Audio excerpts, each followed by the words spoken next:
evening there, fellow trendsetters. And usually I find music-themed comics they're just not very good because they're mainly just biopics on paper, so they're more like hardcore fans only material. But in recent years, that's kind of been a changing into more creative territory, which is a good thing. I mean, you got Murder Falcon, it's a comic book that I love. You got Metal Apocalypse, of course, and there's a couple other ones too. But today's comic in the spotlight is this one, Maurice and the Metal. So, does this comic actually make you want to bang your head, or does it just make you want to go straight to the bar, just ignoring how crap the band actually is? Well, I'm just going to grab the mic and just shout it out loud, for my worthless opinion. Cue music.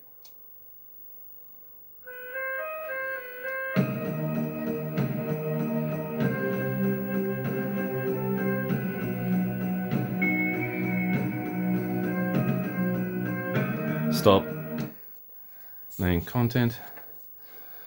So first things first, the writer/creator Aaron Zammett is a Brisbane dude, as am I.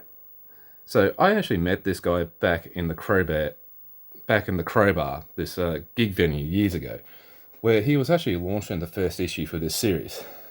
Since then, I've actually supported Aaron's book, and I've even done a piece of artwork for him, like back in a time, which I'll actually show you here. Yep, that's my work.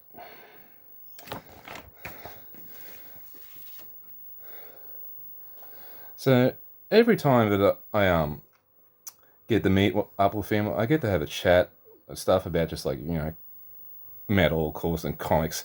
So yeah, I actually am friends with this guy. When you're actually being a critic, the friendships need to be pushed aside, just so you can do the job properly. So first things first. First off, we'll just speak about the art. So this series has gone through a couple of artists for its run. So the first two issues is done by the Jesse Haim, who unfortunately passed away back in 2021. The third issue here is actually done by Nicola Izzo,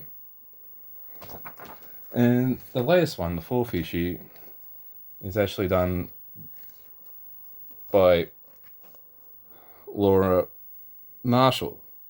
So, as you can probably see there, all the artists had this similar style. It looks animated and cartoonish. Arguably kind of standard, but it just suits the book just fine.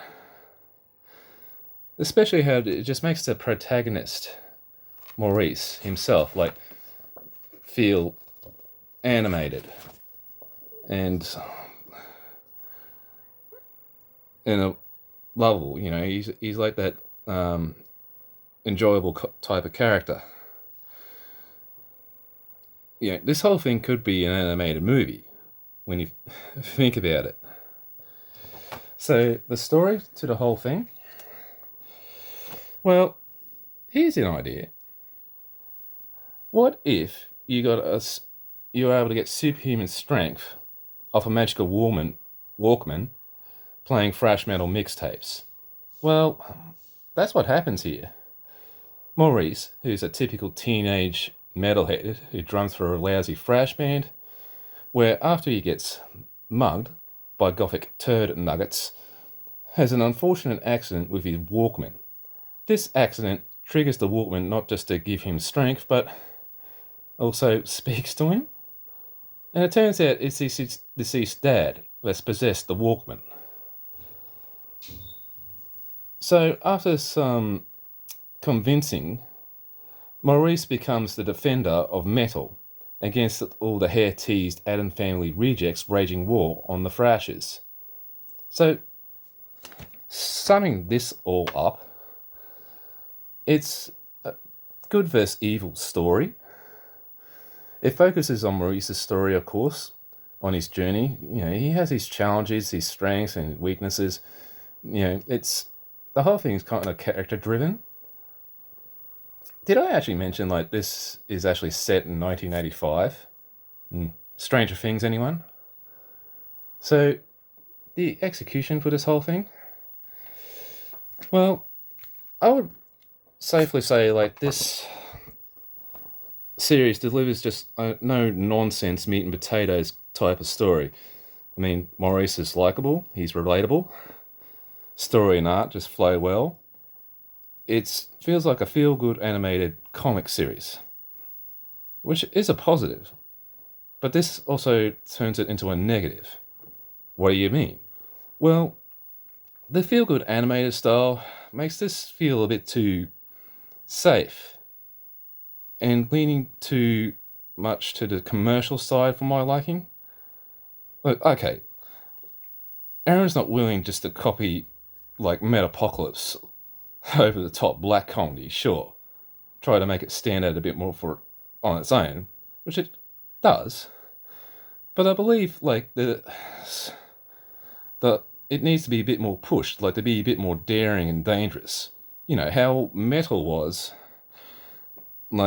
treated back in the 80s. I would say like the action scenes probably need a little bit more oomph too.